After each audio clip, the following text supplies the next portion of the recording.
Bem-vindos ao Minionu Cast, o podcast do Minionu Poços de Caldas. Eu sou Camila Bueno, assessora de comunicação da 10ª edição do Minionu Poços de Caldas. E hoje eu estou aqui novamente com as diretoras do comitê da OMS 2024, Carla e Ana Beatriz.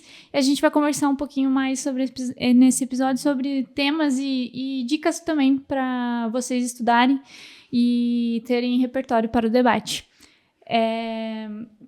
Então, assim, iniciando essa conversa, acho que a gente poderia começar falando um pouco sobre os temas que são relevantes. Vocês, como a gente já comentou no episódio anterior, o comitê de vocês coloca junto o clima e também saúde. Pensando nessa fusão, né, desses dois temas, desses tópicos, um tema que é bastante visível, que aparece bastante no comitê de vocês, é a questão dos estados-ilhas e como eles estão em relação a esse aumento do nível do mar e a relação também das mudanças climáticas. Vocês podem falar um pouquinho mais sobre isso?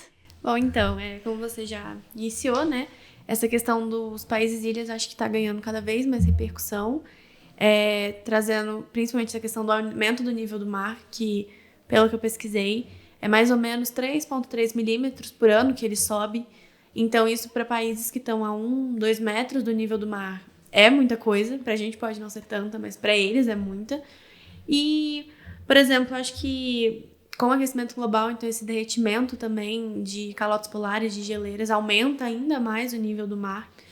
Então, por exemplo, acho que os países-ilhas que a gente pode citar, que tem muito destaque nisso, os países do Pacífico, então a gente tem Kiribati, Tuvalu, as Ilhas Marshall, e até os do Caribe também, que acho que está aqui pertinho da gente, que a gente conhece. Então a gente tem Antigua e Barbuda, Santa Lúcia, enfim, outros. E até mesmo regiões costeiras, litorâneas, só que acho que entrar mais a fundo na questão dos países-ilhas é mais importante, bem entre aspas, né? Porque eles estão cercados por água, então não tem para onde correr, querendo ou não. Eles só podem ir para outros países, é a única solução. Então, eu acho que a gente entender muito isso de diferenciar uma perda de território como só isso. Não é só uma perda de uma terra, né, de um país. É perder uma cultura inteira, é perder uma identidade, é perder valores, costumes e tradições.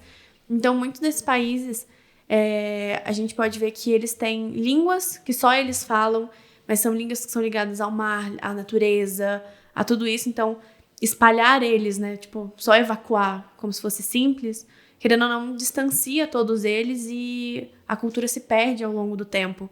E são pessoas que cresceram ali, tem parentes que viveram ali, as casas são ali desde sempre. Então, cresceram naquele meio e aquilo só, tipo, perder tudo aquilo é muito triste de pensar que isso pode sumir. Então, acho que eu trouxe, né, uma questão do ministro das Relações Exteriores de Tuvalu mesmo. Ele fala que em 2022, que se Tuvalu desaparecer, eles vão ser um povo com cultura, mas sem território, e que, quem sabe, daqui a alguns anos, sem cultura também, porque eles vão se espalhar, e isso acaba perdendo, né, o contato, todo mundo, todo dia, toda hora, acaba se perdendo. E focando nas ilhas do Caribe também, eles, além dessas questões todas bem similares ao Pacífico, a gente tem a questão que eles estão numa zona de furacão. Então, como a gente vê muito em época de furacão, então tem até que vai na Flórida também, que a Flórida também tem bastante. Além de uma questão que eles destroem, o furacão fica mais forte, né, por causa das mudanças climáticas. Então, perde casa, perdem as vidas, perdem tudo que construíram, mas o país em si muitas vezes depende do turismo economicamente. Então, a economia deles também é afetada por isso, sabe? E eu acho que isso pode entrar um pouco num paradoxo do sul global, que é que os países que menos contribuem para essas mudanças climáticas são os que mais estão sendo afetados. Então, acho que trazer esse ponto é muito importante. E até um dado, uma curiosidade que eu achei, que Tuvalu criou um gêmeo digital, que foi no metaverso, para se caso o país suma, tenha pelo menos a identidade preservada, uma identidade cultural. Então, é meio triste pensar que daqui a pouco talvez esses países sejam vistos só no digital e não mais pessoalmente. interessante, Ana. Você trouxe, né, essa ideia do macro, né, do sofrimento dos países ilhas, né, que é como a gente já pode perceber isso, né, algumas ilhas já estão sumindo. E como você diz, não é só uma questão de estrutural, né, algo mais que se a gente olhar profundamente afeta a identidade, né, e toda a existência de um povo. Então, pensando, é muito interessante trazer esse ponto macro de pensar mudanças climáticas no efeito extremo, né? E a gente pensar países, ilhas e estados que estão sendo, que sofrem mais com essas condições, e também a gente não consegue nem pensar em uma estrutura de saúde se eles mesmos, o próprio território deles estão em voga, né? E pensando, né, clima e saúde, que vocês trazem né, no guarda-chuva central de vocês, do comitê de vocês, como essas mudanças climáticas, como o clima ele afeta a saúde, o sistema de saúde em geral, assim. Bom, eu acho que a gente pode entender que as mudanças climáticas elas estão afetando e redesenhando o mapa de doenças no mundo. Então, muitos países que às vezes não tinham alguma doença, elas estão começando a aparecer. A gente pode pegar, por exemplo, doenças por vetores, então, tipo o Aedes aegypti, ele se propaga mais no calor, em ambientes úmidos e urbanos. Então, querendo ou não, o planeta aquecendo, eles se acham o seu lugar cada vez melhor, sabe? Então, eu acho que o de vetores, acho que até mesmo outros vetores também acabam se espalhando. Tipo, eu pesquisei muito, mas tipo, carrapato também acaba se espalhando por causa do calor. Trazendo uma questão também de doenças hídricas e por exemplo, hídricas mesmo, alimentares também. Então, a gente tem questões de enchentes, por exemplo. Elas acabam afetando, muitas vezes, contaminando o solo, contaminando a água que a gente bebe. Então, isso pode trazer, por exemplo, uma intoxicação alimentar seríssima, se for no caso de alimentos. E eu acho que, tipo assim, pegar muito essa questão de cólera, hepatite A, que também acabam aparecendo muito. E até as mais comuns, tipo diarreia ou coisas assim, que são causadas mesmo, às vezes, por alguma doença que aparece nova. E também a questão de pessoas que dependem da agricultura. Então fica essa questão muito instável. Você não sabe muito o que vai acontecer. Então essas pessoas aí têm seca e perde o alimento, tem enchente, perde o alimento. Então acho que dá uma insegurança alimentar muito grande. E também as doenças respiratórias. Então a gente tem com queimados, a gente tem um aumento de câncer de pulmão, por exemplo, um aumento de asma, um aumento de bronquite. E também onda de calor. O calor em si já dá um abafado, pra gente respirar já é mais difícil. E mais pra frente eu vou trazer também, mais aprofundado, mas a questão também muito de doenças mentais. Eu acho que um estresse, querendo ou não, aumenta bastante por causa do calor mesmo. A gente tá fazendo alguma coisa e estressa, porque tá muito quente, você não consegue parar o calor.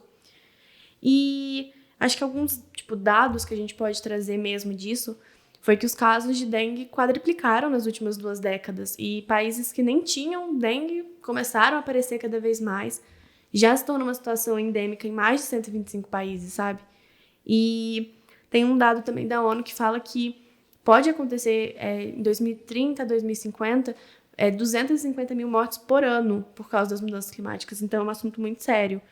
E a OMS, ela tenta, né, querendo ou não, interferir nisso, fazendo um monitoramento, porque ela busca fazer um monitoramento ambiental com alguns dados epistemológicos que, para tentar prever o surto dessas doenças, ou onde tiver um polo de doença, possa tentar pelo menos intervir para evitar que se espalhe, que aconteça como foi o Covid.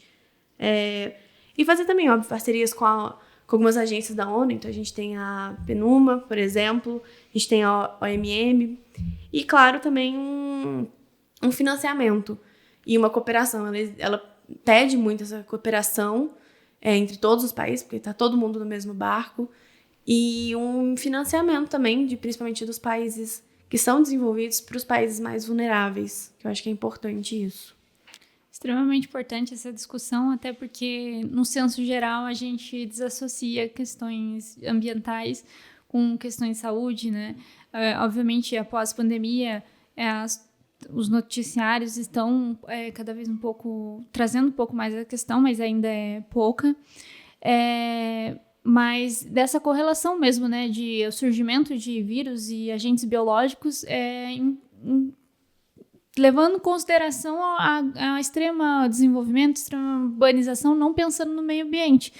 Obviamente que se a gente tira, né, toda uma fauna, né, uma flora ali, e tira o bioma dali, obviamente esses agentes vão ter mais contato com o ser humano, né, com essa urbanização desenfreada.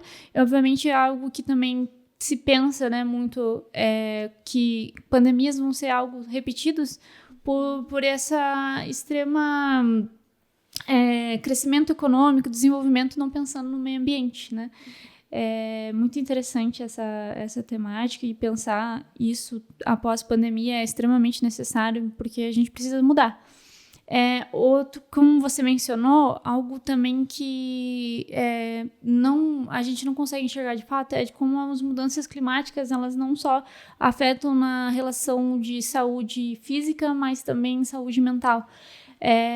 Então, como que seria essa relação de saúde mental e mudança climática? Então, a saúde mental e as mudanças climáticas, foi como você falou, às vezes ela não é tão debatida, é mais a saúde física, que começou a ganhar um espaço, mas a saúde mental ainda está começando a entrar ainda nesse debate. Então, tem um termo que é saúde mental climática, que é sobre quais são os efeitos psicológicos, emocionais, que são provocados por causa dessas crises, por causa desses eventos que são ligados ao clima, e até mesmo trazer muito essa questão de um termo que eu achei interessante, que é ecoansiedade, então, que é essa angústia, então, frente à degradação ambiental, por exemplo, que é muito comum entre jovens da nossa idade, porque meio que vem o futuro, o que vai acontecer no nosso futuro, né? A gente tem um termo também que eu encontrei, que é de um filósofo australiano, que é a solastalgia, que é essa dor de ver o seu território, o seu ambiente, seu lar, né, sendo degradado, sumindo aos poucos. E eu acho que isso traz muito um sentimento de impotência, porque não é só uma pessoa sozinha que resolve tudo, né? Tem forças muito maiores. Claro que a gente fazendo a nossa parte ajuda, mas dependem de forças muito maiores do que a gente. Então dá esse sentimento de impotência, esse sentimento de desânimo e tudo isso. Eu acho que é bastante forte pensar nisso, assim.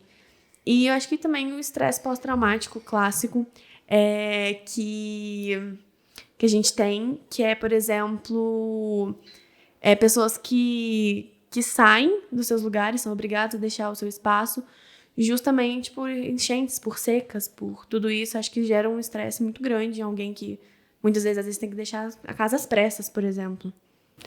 Uma coisa que eu acho que abrange os 3 tópicos que a gente estava debatendo aqui, que ela acabou de falar, é um conceito que não é considerado oficial, que é o conceito de refugiados climáticos, que a gente ainda não tinha citado, mas que abrange todos esses temas, porque muitos do que sofrem isso é quem vive nos países ilhas, então acabam que sofrem também, principalmente, questões de saúde, também questões de saúde mental, essa angústia, essa ansiedade, essa impotência do que vai acontecer com as pessoas. Então, trazer esse tema também para o debate refugiados climáticos, que não é algo oficial, também é muito importante.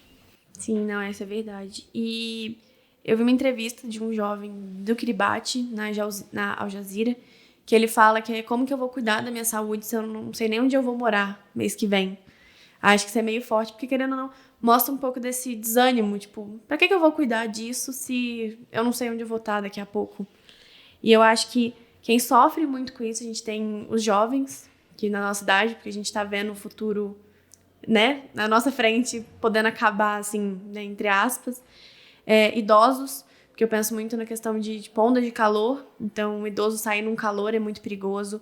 Ou até mesmo no Rio Grande do Sul, como você citou, que imagina você ter que pegar alguém debilitado, um idoso mais debilitado, pra sair de casa correndo. Tipo, como que faz uma coisa dessa, sabe? Uhum. Então, acho que também muitas, como eu falei antes, comunidades tradicionais, os povos indígenas também sofrem com isso.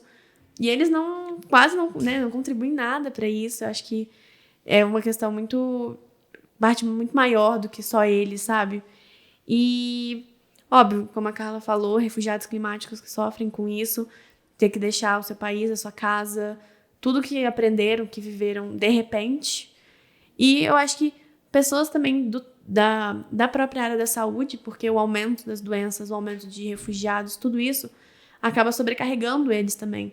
Então dá uma pressão maior ainda neles e, óbvio, então a gente tem, tipo, um que é bem comum hoje em dia, que é o burnout, então traz uma pressão muito maior para eles, sabe? E eu acho que tem um dado da OMS de 2021 que fala que os impactos climáticos e a saúde mental está sendo muito negligenciado, esse tópico junto. Se trata muito separado, mas não se trata de junto. Então, a OMS está tentando integrar esses dois temas juntos para serem debatidos, além também de financiar, por exemplo, redes de apoio comunitário. Então, principalmente em países de desenvolvimento que precisam dessa ajuda, uma ajuda psicológica também para enfrentar isso. E também fortalecer essa capacidade, né? Não só de uma saúde física, mas também dessa saúde mental. Então, ter mais pontos de apoio para isso. Todo sentido. Gostei muito da sua fala em que você diz sobre os profissionais da saúde, né? E é algo que também tem se pensado, né? Quem cuida de quem cuida, né? Uhum. E ainda mais depois da pandemia, como esse profissional é extremamente importante, né? Eles ficaram na linha de frente. Então já tem anos que eles estão nessa sobrecarga e acho que o comitê de 2024 do OMS fez muito bem de ter tratado esse assunto, e porque é extremamente necessário se a gente pensar também quem que vai estar na linha de frente, né? Pensar sempre neles, não necessariamente as vontades dos estados, né? A gente tem que sempre pautar isso. Temas muito interessantes, acho que traz muita coisa para pensar, muita coisa para os delegados terem como repertório. E pensando já nessa linha de o que eu vou falar e como eu vou estudar nesses temas, a gente entra agora um pouquinho mais em como estudar para o comitê. E aí eu pergunto quais são os tópicos que o delegado deve discutir nos dias de evento. Mas antes disso, queria dizer também que, né, esse ano a gente, na 10ª edição, o nosso guia de estudo ele vai trazer vários tópicos, né, que podem ser discutidos, mas as questões em si, no dia oficial, vai ser uma surpresa. Não necessariamente vai ser igual aos últimos anos, em que já eram trazidos, né, esses tópicos. Mas agora eu vou passar a fala para a diretora Carla e ela vai dizer um pouquinho mais quais são esses tópicos. Então, como ela já disse, a gente procurou colocar alguns tópicos bem amplos que vocês vão poder pesquisar, se aprofundar mais, mas não são os oficiais, é algo que vai guiar vocês para o estudo. Eu acho que um principal que abrange tudo que a gente falou até agora, que a gente colocou, é como os estados podem colaborar internacionalmente para fortalecer o sistema de saúde pública diante de desastres climáticos, respeitando as assimetrias de cada país. Então, tendo a noção que cada desenvolvimento de cada país, cada economia, cada colocação dele no sistema internacional é diferente. Então, como que isso pode ocorrer? E um outro que complementa também, já partindo disso, mas acho que olhando mais para o nacional também de cada um, quais mecanismos multilaterais podem ser adotados para garantir que as populações vulnerabilizadas sejam priorizadas em planos nacionais de saúde climática. Então, eu acho que entra muito nos tópicos que a gente trouxe, como priorizar não só os países e ilhas, mas, como ela disse, não é nações, é povos, grupos, comunidades que estão em lugares mais vulneráveis. Eu acho que muito a gente pode olhar no Brasil, não só as enchentes do Rio Grande do Sul, como que quem estava numa colocação mais vulnerável, quem morava em zonas periféricas, foi afetada e conseguiu se reerguer de forma diferente. Então, a gente olhar também para essa perspectiva. Outro também que a gente busca trazer, que envolve também muito como que quem está com as delegações de membros observadores pode procurar estudar, é como garantir que medicamentos, vacinas e suprimentos médicos essenciais cheguem de forma eficiente às populações vulneráveis em regiões isoladas ou devastadas pelos eventos climáticos extensos.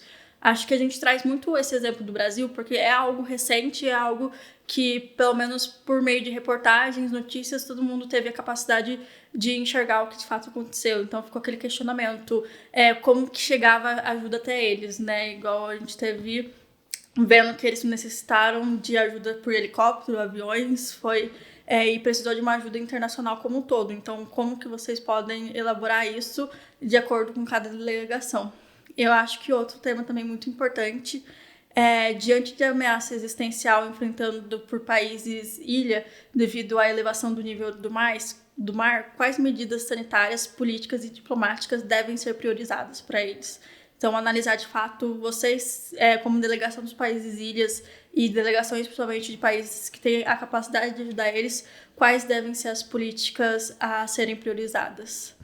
E acho que um outro tópico muito importante, e acho que engloba tudo de maneira geral, é como garantir que os países em desenvolvimento e as comunidades mais vulneráveis tenham acesso a financiamento climático e tecnologias inovadoras para adaptação e mitigação desses impactos das mudanças climáticas na saúde. Eu acho que esse é um dos pontos que engloba tudo e cada delegação pode pensar de uma forma diferente. Interessante, esses tópicos aí refletem bastante um pouco do que a gente conversou e a temática em geral que a gente teve nesse diálogo sobre o comitê, e acredito que direciona bastante os delegados, né, para estudar.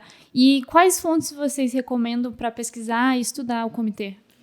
Então, acho que a gente separou, né, como co-diretoras, a gente separou muitas fontes. Eu acho que por um começo, para vocês terem uma direção, por onde começar, um guia de fato, é o Guia de Estudos do Comitê. Ele é um documento importante que ele vai trazer um panorama geral, a contextualização tanto do tema que a gente traz, quanto a visão da OMS, entenderem mais sobre a OMS, o Conselho Executivo de fato, o que foi a sessão.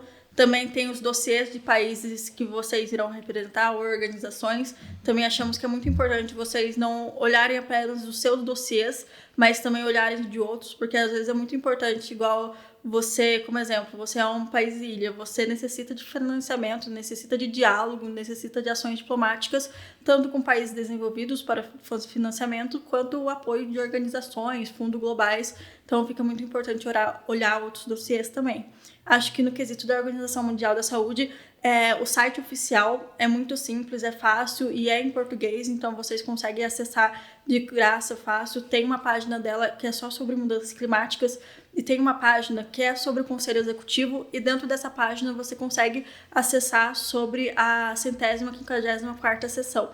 Lá tem até vídeos de discursos, tem os atas, as resoluções. É muito interessante vocês terem noção disso. Eu acho que alguns relatórios também da ONU e de agências especiais, como o Programa das Nações Unidas para o Desenvolvimento ou o Programa das Nações Unidas para o Meio Ambiente, é legal olhar, principalmente relatórios do IPCC, que é o Painel Intergovernamental sobre Mudanças Climáticas. Ele ajuda principalmente trechos que falam de impactos regionais no sul global e outras organizações que já estarão listadas lá. E acho que outra também fonte muito legal é vocês pesquisarem dentro de sites oficiais dos países que vocês estão, como sites de embaixadas, Ministério da Saúde, caso tenha Ministério do Meio Ambiente, artigos acadêmicos regionais. Também é muito legal, às vezes, olhar em reportagens de sites confiáveis, algumas notícias, como a gente fala, o nosso âmbito é janeiro de 2024, então olhar notícias de 2023, início de 2024, dados reais, dados que tragam impacto. E de maneira lúdica também, eu acho que é muito interessante que a gente estava pensando, que filmes que retratam isso, né? Mudanças climáticas e saúde também. Eu acho que é muito interessante filmes lúdicos, tipo um filme de animação que a gente gostou bastante foi o Wall-E. Então ele retrata em um futuro pós-apocalíptico como que o robô, ele encontrou uma planta e ele pensa na sua jornada para salvar a Terra. Então eu acho que é muito interessante. Também tem um filme muito interessante que é O Dia Depois de Amanhã. Ele trata fenômenos climáticos extremos, literalmente a destruição da Terra, então forçando essa luta por sobrevivência. Então ele trata tanto das mudanças climáticas quanto da saúde, porque o fator sobrevivência essencial. E acho que um filme mais recente que a gente pensou também é Contágio, que retrata um vírus mortal que se espalha rapidamente pelo mundo, revelando o impacto devastador de uma pandemia e os desafios enfrentados por cientistas. Então, é um filme tanto que retrata algo meio ilusório, meio lúdico, mas a gente acabou de sair também de uma pandemia. Então, acho que é muito interessante para vocês assistirem. E também tem um documentário que tem no YouTube, tem legendado. Ele é em inglês, mas tem legendado, que é muito interessante, porque ele explora o papel essencial do cobre, né? Um tipo de minério, cobre, na transição energética global. Então, revelando impactos socioambientais na saúde e também até valores éticos da crescente dessa demanda por esse recurso. Qual que é o nome mesmo? É Copper and the Dark Side of Energy. Isso mesmo. E é muito fácil de achar. Ele tem no YouTube, consegue rapidinho. Acho que é isso. Muitas opções para estudar, não tem como falar que não tem como estudar. Mas é muito interessante, eu gostei muito também das indicações que vocês trouxeram. Contágio realmente reflete bastante o que a gente passou, se a gente assistir as coisas que realmente aconteceram na vida real. Foi um pouquinho antes da pandemia, esse filme é de, se não me engano, em 2015, por aí, 2010, 2015. Então, assim, né, muito interessante a gente ver, como você disse, de forma lúdica, né, no cinema, mas que também já não é tão cinema assim, né, que diz muito sobre a nossa vida cotidiana. E um também que eu queria indicar agora, se eu tivesse a oportunidade, é O Impossível, também, que fala sobre o tsunami, né, e também conseguimos olhar mesmo como um país consegue a resolução de um problema, assim, e o colapso do sistema de saúde desses países em eventos extremos que são causados pelas mudanças climáticas, né? Fica essa indicação também. Assim, agora, né, chegando para o final do nosso podcast, de forma direta, assim, quais assuntos e temas os delegados eles devem se concentrar assim, mais, que eles devem focar o seu estudo e o seu repertório? Acho que primeiramente a gente pode pensar que acho que está até no título do nosso comitê, que é impacto das mudanças climáticas sobre a saúde humana. Acho que é muito importante entender como que isso ocorre. Acho que a gente falou muito disso hoje, porque não é só o aumento da temperatura, é tudo que envolve mudanças climáticas, mudança do clima, questões ambientais que acabam afetando a saúde. Então, tanto em aumento de doenças infecciosas, como ela citou, a dengue, a malária, a cólera, entre outras, crises respiratórias causadas pela poluição, o efeito de eventos extremos, como as enchentes, as secas, as ondas de calor, e querendo ou não, é algo que algumas pessoas, e até nós mesmos, vivemos isso no dia a dia. A gente, às vezes, só não percebe que isso é um tema importante de doenças climáticas. E, principalmente, acho que a saúde mental, porque é um tema que é pouco debatido e que poucas pessoas, às vezes, buscam compreender de fato o que ele é. Então, acho que é um dos temas importantes. Outro tema também é a resiliência do sistema de saúde, né? Na OMS tem se debatido muito nessa tecla, como preparar o sistema de saúde para aguentar as pressões do clima. Tipo, teria como isso? Tem como isso? Se tem, como poderia ser feito isso? Acho que é vários questionamentos dentro de uma única colocação.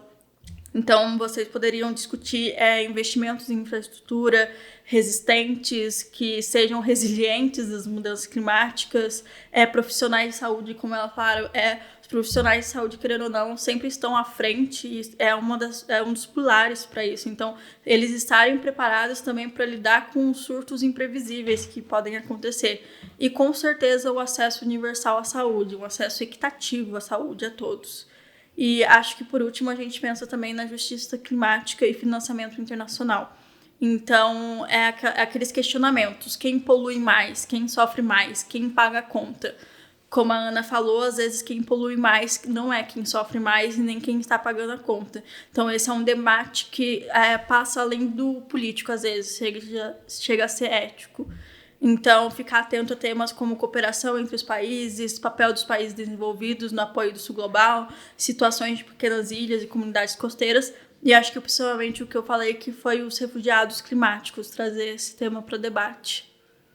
Bom, eu agradeço às diretoras por essa grande discussão, grande debate, muitos assuntos importantes e que vão direcionar vocês, delegados, para estudar e para o dia do Miniono. Então, eu vou passar a palavra para as diretoras, para falar com vocês um pouquinho.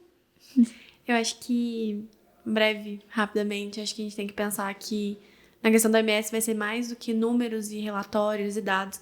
É pensar que são pessoas mesmo perdendo casas, perdendo tradições, seus costumes. Então, e pensar que a crise climática ela não espera, ela acontece a todo momento, ela tende a piorar a todo momento. E que é mais uma dica para os delegados, que é não só para eles não decorarem só dados mesmo, mas se colocar no lugar mesmo das pessoas que estão no seu país, ali que você representa, e pensar muito, defender com muita sensibilidade o que eles acreditam e o que você acha que vai ser bom para o país. Todos os membros do comitê, principalmente nós, diretoras, a gente estamos à disposição para esclarecer quaisquer dúvidas, qualquer coisa que a gente possa ajudar vocês, ajudar no que for necessário durante essa preparação. Como ela falou, é importante muito que vocês busquem entender os dados, mas de uma maneira que vocês se coloquem na posição de quem está sofrendo isso ou de quem está buscando ajudar por isso. Então, a gente deseja um ótimo estudo a vocês, uma preparação cheia de descobertas. Espero que vocês podem aprender muito com isso. E não só vocês, a gente também. Então, que essa seja uma 10ª edição, seja uma experiência marcante e enriquecedora para todas nós. Muito obrigada, meninas. Fico muito feliz pela oportunidade que a gente tem de vocês discutirem esse tema aqui. E a gente fica por aqui. Gostaria de agradecer a todos os ouvintes e lembrar que esse podcast é uma produção da comissão organizadora da 10ª edição da Mini-ONU Poços de Caldas, em parceria com o Laboratório de Comunicação da PUC Minas Poços de Caldas, que tem oferecido essa estrutura e assessoria para que esses podcasts sejam realizados. É isso, até o próximo episódio.